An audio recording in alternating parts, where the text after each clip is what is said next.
Assalamualaikum dan selamat pagi.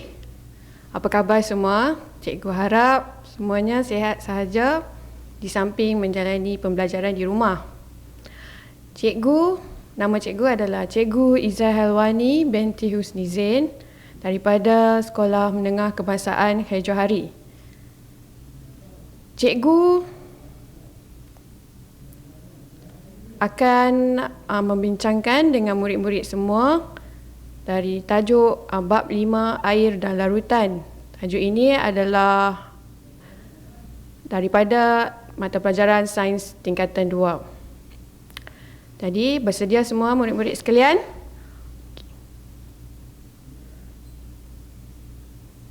Standard kandungan yang cikgu akan sentuh pada hari ini adalah sifat fizik air. Okey, seterusnya kita lihat standard pembelajaran pada kali ini. Okey, standard pembelajaran pada kali ini adalah 5.1.1 iaitu menghuraikan dan berkomunikasi mengenai air.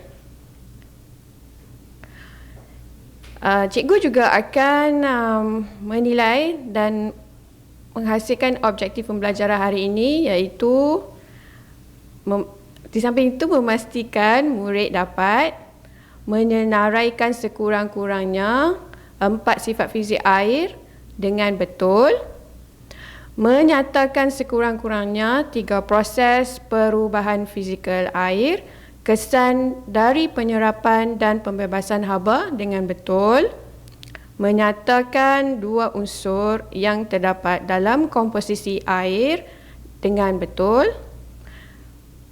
dan memerihalkan benda asing terhadap sifat fizik air dengan betul.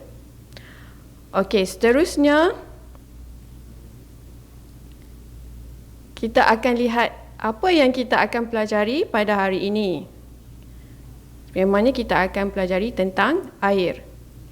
Dalam air, kita dapat sentuh tentang sifat fizik air, komposisi air dan juga kesan benda asing. 3 perkara ini cikgu akan bincangkan dengan murid-murid.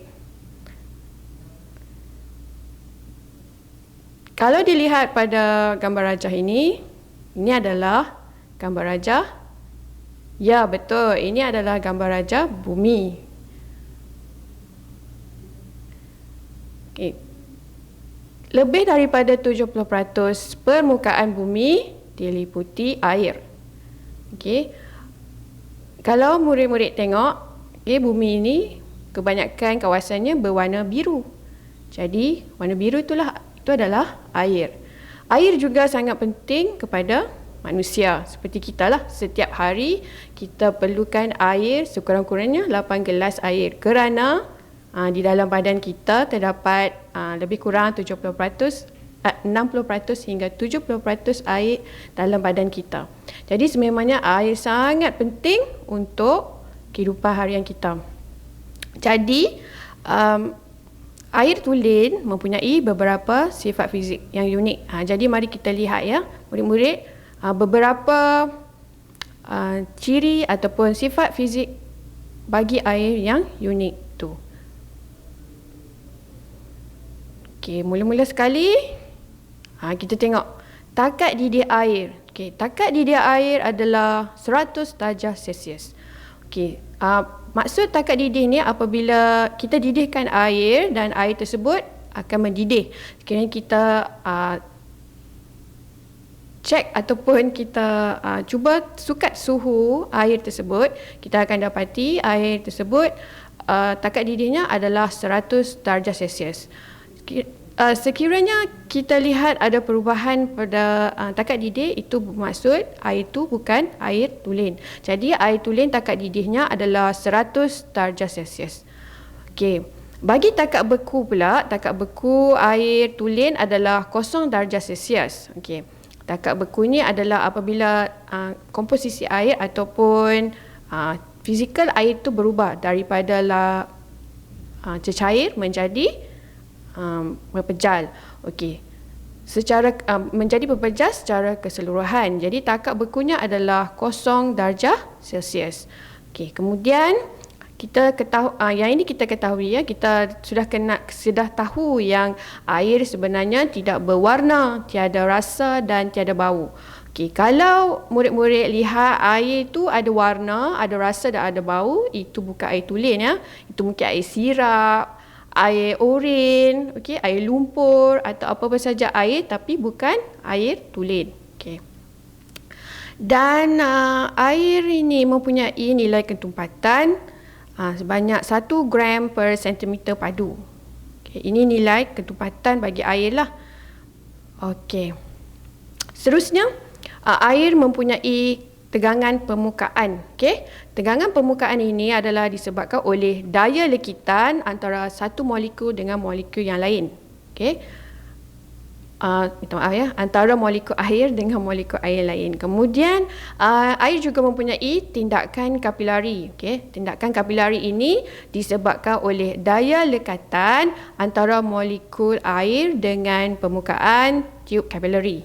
Okay, nanti kita cikgu akan terangkan pada murid bagaimana tegangan permukaan ini dan juga tindakan kapilari yang cikgu nyatakan tadi. Okay, seterusnya kesan penyerapan dan pembebasan haba terhadap keadaan jirim air. Ini kita akan lihat proses yang terlibat ya, berkaitan dengan kesan penyerapan dan pembebasan haba terhadap keadaan jirim air ini. Okey. Okey, seterusnya cikgu akan terangkan tentang tegangan permukaan yang tinggi bagi sifat fizik air ini. Okey. Okey, jadi tegangan permukaan ini bermaksud kalau kita tengok permukaan air tu, kita lihat dia dalam keadaan yang stabil, okey, tak ada pun macam kita boleh nampak dalam air tak, kita nampak atas permukaan sahaja. Dan ini kita namakan dia sebagai daya lekitan. Okey, daya lekitan ini adalah daya antara molekul air dengan molekul air yang lain. Okey, dia ada daya lekitan antara dua-dua molekul atau semua molekul air dalam air lah. Okey, kemudian daya lekitan antara molekul air di permukaan dapat menampung berat serangga. Ini contoh ya. Berat serangga seperti ayak-ayak yang terapung di permukaan air. Kalau kita tengok macam ada serangga yang boleh terapung di permukaan air, ini bermaksud serangga itu berat dia dapat ditampung oleh tegangan permukaan air yang tinggi inilah. Okey. Ini contoh ayak-ayak ya, boleh tengok ya. Ayak-ayak ni macam lelabah atas air itulah, kita boleh nampak dia stabil saja atas permukaan air tanpa tenggelam. Okey. Okey. Di sini cikgu nak tanya murid-murid lah, apa lagi contoh yang murid-murid boleh berikan selain daripada ayak-ayak tadi? Ya, betul. Murid-murid boleh lihat daun kering yang jatuh di atas permukaan air ya. Ini macam ni. Okey. Air yang daun yang kering jatuh di atas permukaan air dan daun kering itu akan terapung saja, tak tenggelam pun. Ini disebabkan oleh tegangan permukaan hasil daripada daya lekitan antara molekul air dengan molekul air yang lain. Okey. Seterusnya, cikgu terangkan tentang tindakan kapilari. Okey. Apa tu tindakan kapilari? Tindakan kapilari ini berlaku hasil daripada daya lekitan antara molekul air dengan permukaan tiub kapilari. Okey. Jadi maksudnya ada molekul air, okey, dia akan macam melekatlah dengan satu-satu permukaan tersebut. Okey, ini ada contoh dia lah. Okey, daya lekatan antara molekul air dengan dinding xilem. Ini contohlah. Okey, dinding xilem ni adalah satu kawasan ataupun satu bahagian di dalam tumbuhan di mana dia akan membawa air daripada akar ke seluruh bahagian tumbuhan. Okey, melibatkan proses transpirasi dan juga fotosintesis. Okey, jadi ini membolehkan air dibawa daripada akar ke seluruh daun. Okey, jadi boleh lihat ya, gambar rajah di sini.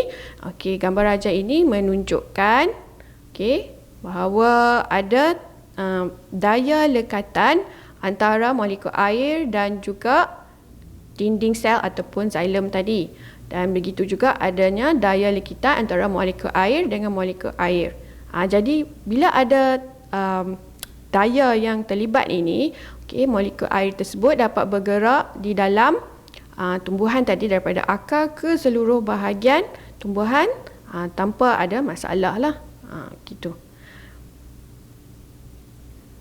Okey. Di sini cikgu akan menyoal menyoal murid-murid tentang soalan berkaitan sifat fizik air tadi. Okey. Nyatakan 4 sifat fizik air. Murid-murid boleh ambil masa murid-murid untuk nyatakan 4 sifat fizik air tadi ya.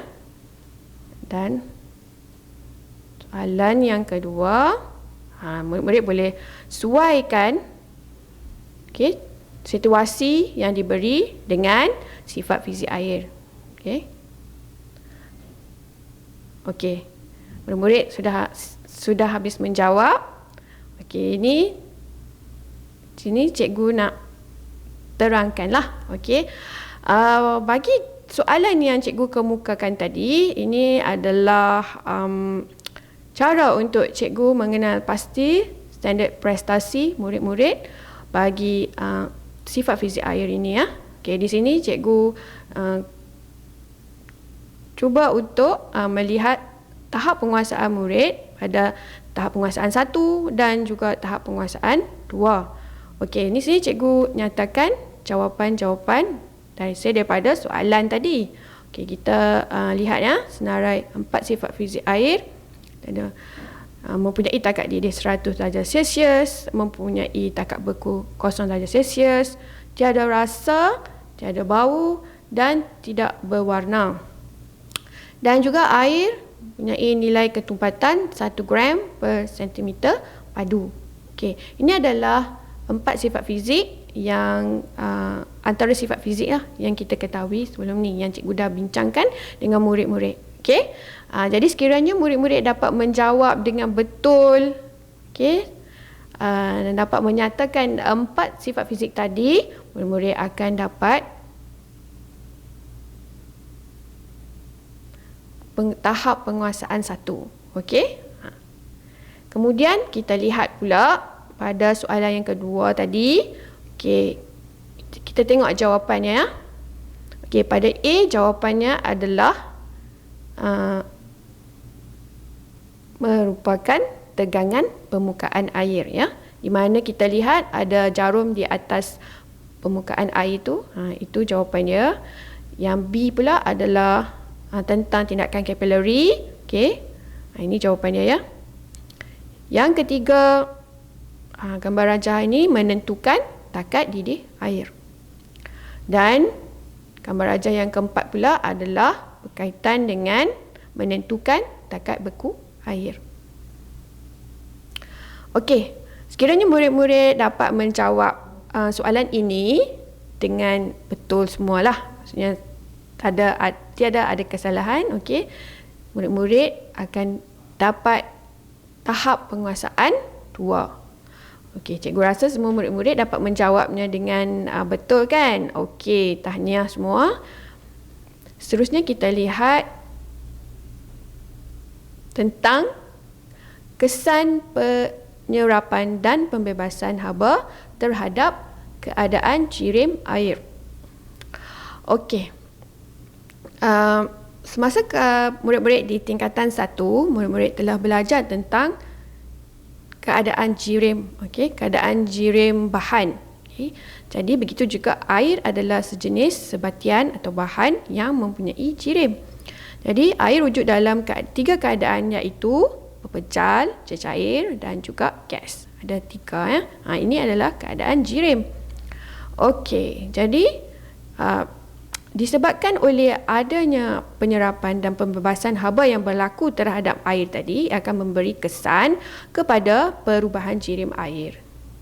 Jadi mari kita lihat gambar rajah yang cikgu nak kongsikan dengan murid-murid tentang kesan penyerapan dan pembebasan haba ini. Ini gambar rajah dia ya. Murid-murid boleh lihat gambar rajah Kalau murid-murid lihat di gambar rajah ini, cikgu nak highlightkan di sini ataupun cikgu nak murid-murid nampak anak panah yang ada warna tu ya. Okey, di mana di sini ada haba diserap dan juga haba dibebaskan. Kalau warna merah tu itu adalah anak panah bagi haba diserap. Yang biru pula haba dibebaskan. Okey. Untuk haba diserap, dia melibatkan beberapa proses lah. Okey, kita lihat apakah proses yang terlibat. Proses yang terlibat adalah peleburan, pemencaluapan dan juga penyejatan ataupun pendidihan. Okey. Proses ini kita mula dengan peleburan dulu ya. Proses ini melibatkan haba diserap. Okey, apabila kita lihat keadaan pepejal air tadi, okey. Keadaan pepejal air tadi yang kita kenali sebagai ais lah, selalunya kita sebut dia sebagai ais. Okey, keadaan jirim dia adalah rapat-rapat antara satu molekul dengan molekul yang lain. Keadaan dia rapat. Ini adalah dalam keadaan pepejal yang seperti murid-murid tahu ya. Jadi sekiranya haba diserap oleh pepejal tadi, okey, tenaga haba tenaga haba yang dibekalkan kepada pepejal tadi dapat meningkatkan tenaga kinetik terhadap jirim pepejal tadi ataupun molekul pepejal tadi. Jadi menyebabkan molekul pepejal tadi akan menjadi lebih aktif. Dia mula bergetar. Bila dia mula bergetar, dia akan menjauhi antara satu sama lain. Ini menyebabkan okey, ikatan antara satu molekul dengan molekul lain akan mula terpisah. Okey, apabila terpisah, okey, dia akan berubah bentuk daripada pepejal menjadi tercair. Jadi proses ini kita kenali sebagai peleburan. Okey. Kemudian daripada cecair, okey, cecair ini yang kita kenali sebagai air lah. Okey. Jadi dia punya jirim ataupun molekul dia agak bergerak bebas lah.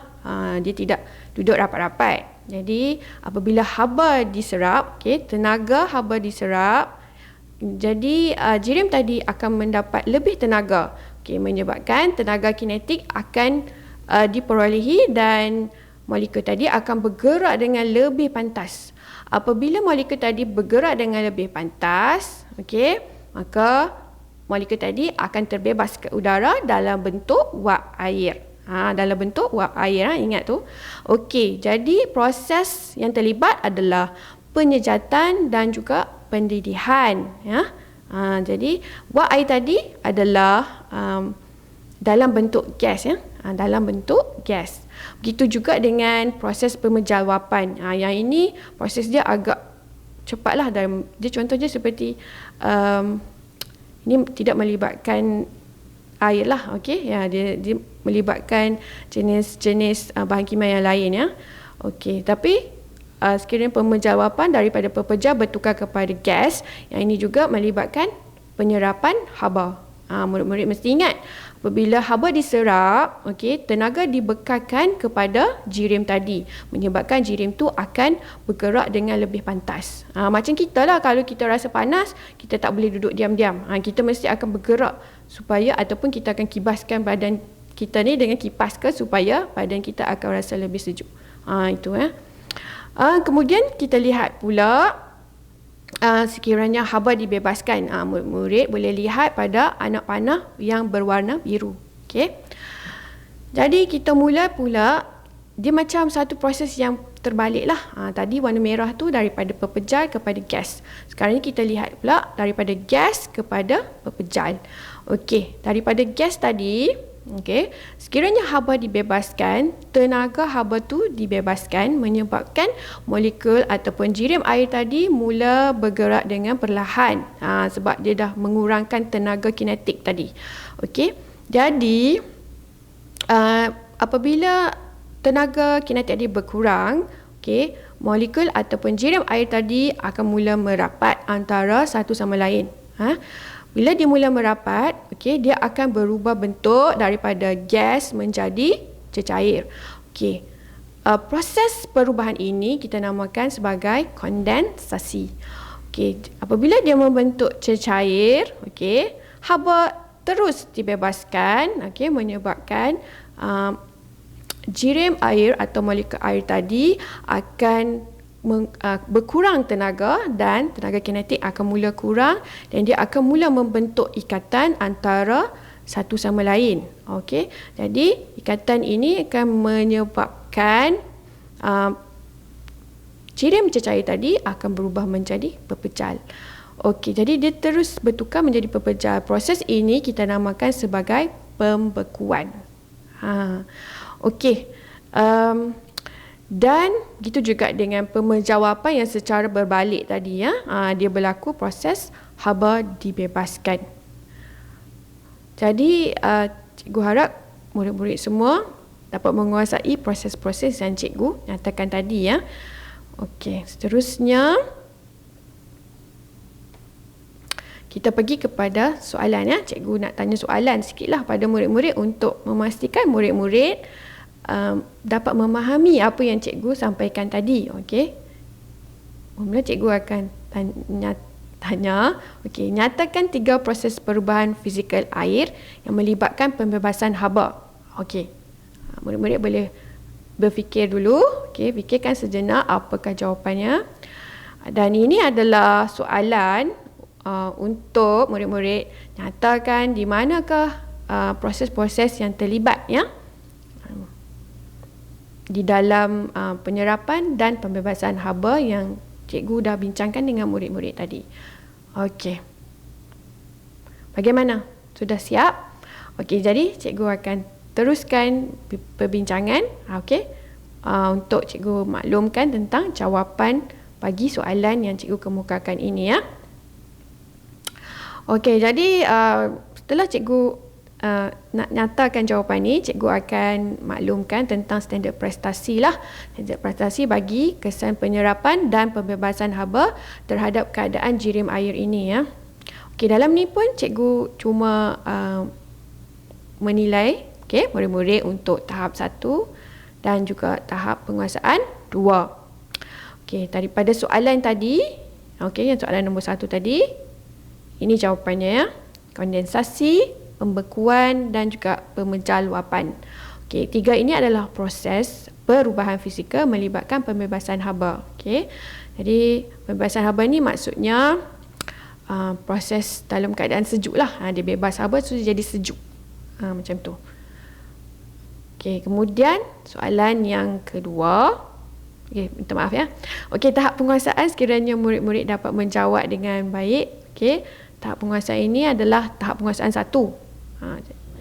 Kemudian kita lihat soalan yang murid-murid perlu nyatakan proses bagi seperti yang cikgu terangkan tadi ya, proses-proses bagi penyerapan dan pembebasan haba tadi. Okey, kita lihat untuk proses A itu adalah pemejal luapan.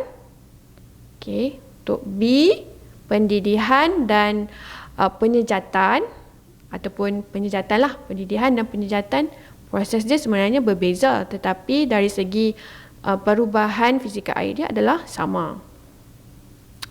Okey, kemudian pembekuan dan juga kondensasi. Okey, untuk soalan ini murid-murid akan dapat tahap penguasaan 2. Okey. Jadi cikgu harap murid-murid dapat menguasai tahap penguasaan 1 dan juga tahap penguasaan 2 tanpa ada masalah. Okey, tahniah semua. Okey, seterusnya kita pergi kepada komposisi air. Okey, komposisi air. Apa tu komposisi air? Kita lihat tentang struktur air lah. Macam mana struktur air ni? Sebab selama ni kita hanya minum air saja. Okay, kita tak tahu pun apakah kandungan di dalam air tu. Kenapakah air tu sangat penting kepada kita. Okey, jadi air ini adalah sejenis sebatian. Okey, sebatian. Macam murid-murid dah belajar semasa di tingkatan 1. Okey, murid-murid dah belajar tentang apa itu sebatian, apa itu unsur. Okey, jadi dalam tajuk ini murid-murid juga dapat mengetahui yang air juga merupakan sebatian. Dan dia mengandungi unsur oksigen dan juga hidrogen. Jadi, satu molekul air mengandungi 2 atom hidrogen dan 1 atom oksigen. Jadi, selalunya kita kenali formula molekul air adalah H2O ataupun H2O. Selalu kita sebut H2O, H2O. H2O tu adalah formula molekul air. Okey, bagi komposisi air. Jadi, H2O ni ataupun hidrogen 2 molekul dan 1 atom oksigen tadi, okey, kita dapat pisahkan ataupun kita dapat uraikan dia dengan menggunakan kaedah kimia iaitu elektrolisis. Okey. Ini gambar rajah komposisi air. Okey, kita ada 2 hidrogen dan 1 oksigen ya. Ingat semua. Jadi kalau orang tanya apakah formula molekul air, apakah komposisi air, sebut saja H2O ataupun cakap dengan kawan-kawan kalau nak minum H2O. Nampak macam hebat sikit lah kan. Okey. Seterusnya kita pergi berkaitan dengan elektrolisis air ya. Okey, elektrolisis air.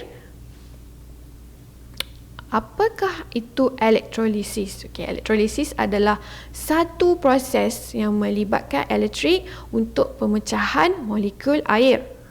Okey. Jadi hanya elektrolisis sahaja yang dapat memisahkan sebatian bagi sesuatu sebatian kimia bagi sesuatu sebatian lah. Contohnya seperti air ya. Kita nak pisahkan hidrogen dan juga oksigen tadi. Okey. Kalau kita lihat dari gambar rajah ini adalah gambar rajah elektrolisis. Okey. Gambar rajah elektrolisis ini melibatkan proses di mana molekul air dipisahkan kepada gas hidrogen dan juga gas oksigen. Okey.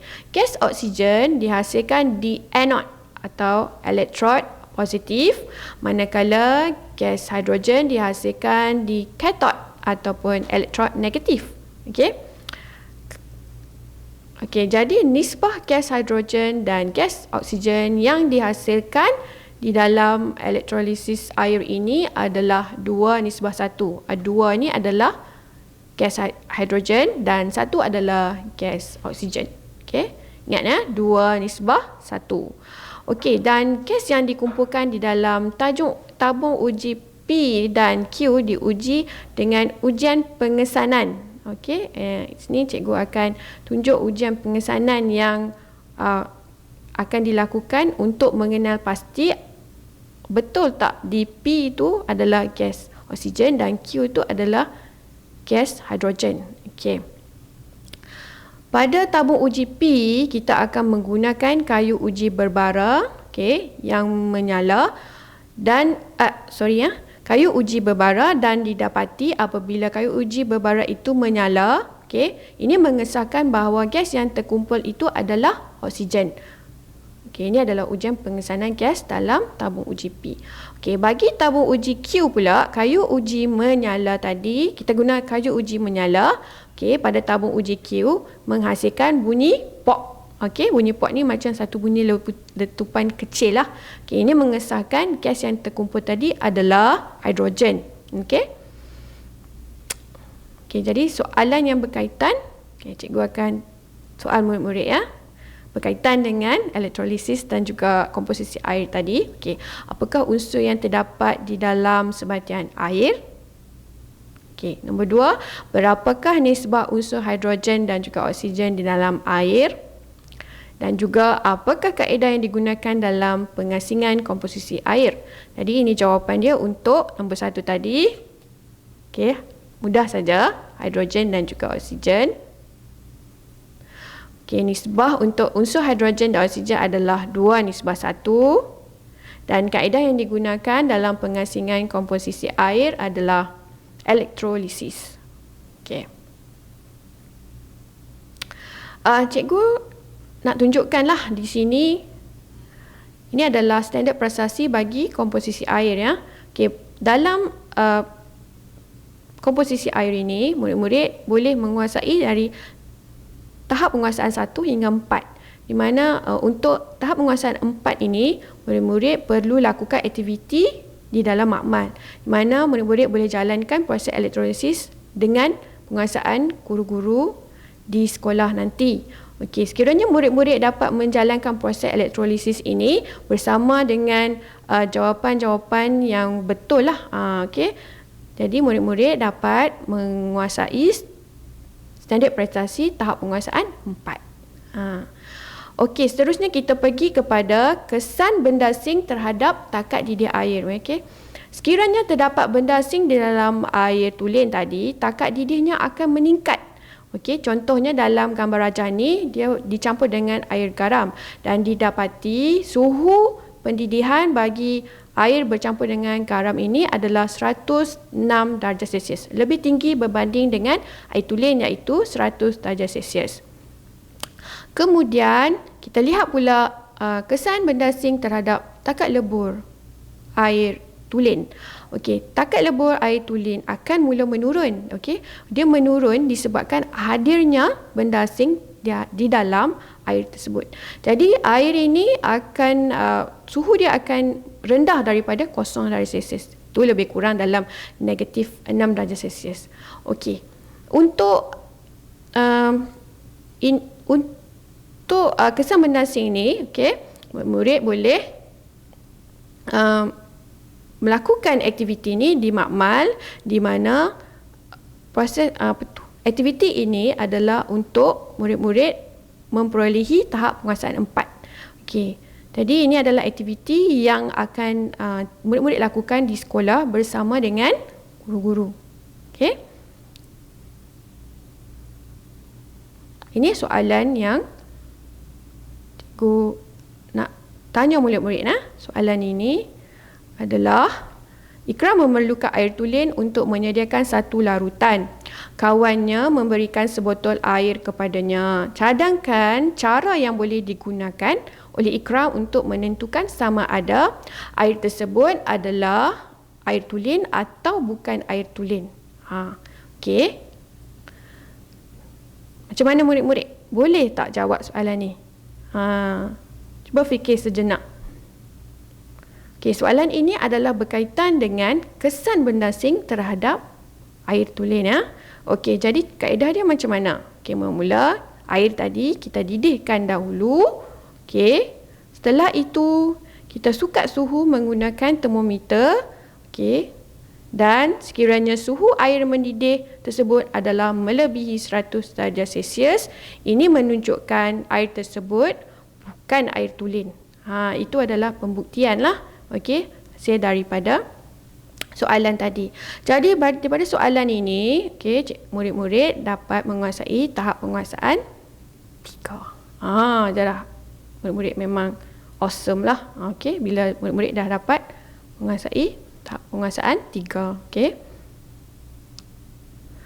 Okey, kesimpulan yang cikgu berikan pada hari ini, okey, mana di akhir pembelajaran murid dapat, kita ulang balik objektif tadi dapat menyenaraikan sekurang-kurangnya 4 sifat fizik air dengan betul, menyatakan sekurang-kurangnya 3 proses perubahan fizikal air, kesan daripada penyerapan dan pembebasan haba dengan betul, menyatakan 2 unsur yang terdapat dalam komposisi air dengan betul, dan memerihalkan kesan benda asing terhadap sifat fizik air dengan betul. Jadi cikgu rasa murid-murid semua dapat menguasai kesimpulan tadi. Okey, itu saja, sekian. Terima kasih dari cikgu. Cikgu harap semua stay at home, stay safe and stay study, dan jangan lupa like, share dan subscribe bagi PPD Kuala Muda Yan MOE serta Sektor Pembelajaran PPD KMY. Okey, sekian, terima kasih. Bye-bye. Assalamualaikum.